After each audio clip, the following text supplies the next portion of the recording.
Assalamualaikum warahmatullahi wabarakatuh. Perkenalkan, nama saya Bagas Setia Kusuma dari semester 3A. Di sini saya akan mereview materi hukum pidana lanjutan yang keempat.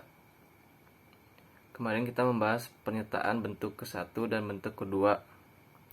Bentuk ke-1 yaitu pleger atau dader, yaitu pergolongan pelaku yang melakukan penyertaan tindak pidana. Menurut KUHP, ini dapat dikategorikan sebagai pelaku tunggal atau jamak.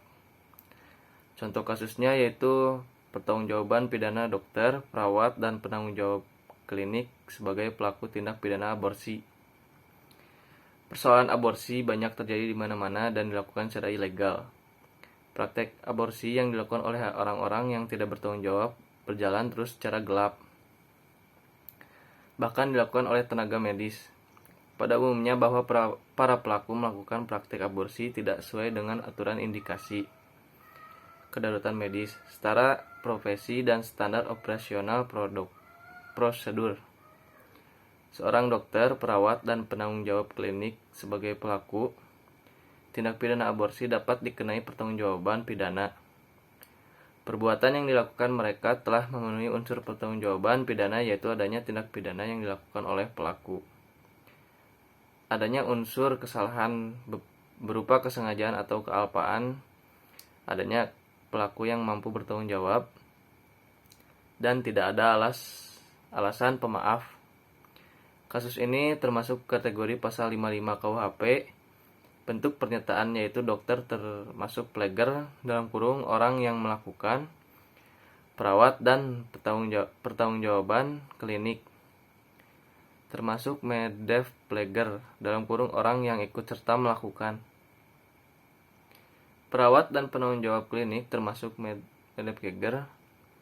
Seorang dokter melanggar aturan medis dengan mendirikan klinik tidak ada izin dari pemerintah dan tidak ada surat izin praktiknya. Dengan demikian dapat dinyatakan bahwa klinik tersebut adalah ilegal.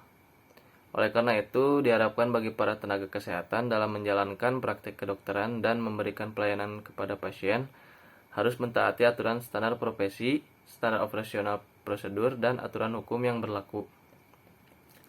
Selanjutnya, bentuk kedua, doenpleger atau menyuruh melakukan, yaitu orang yang melakukan tindak pidana menggunakan orang lain sebagai perantara, tetapi perantara itu hanya berperan sebagai alat. Contoh kasusnya yaitu A ingin menguasai harta warisan dari ayahnya yang sudah tua dan memiliki penyakit jantung. Untuk melakukan niatnya, A menyuruh adiknya yang berumur 4 tahun untuk mengagetkan ayahnya yang sedang tidur. Kemudian adiknya mengagetkan ayahnya. Akibat perbuatannya, ayahnya mendapat serangan jantung seketika. Akhirnya ayahnya meninggal. Sekian dari saya, Bagas Setia Kusuma. Wassalamualaikum warahmatullahi wabarakatuh.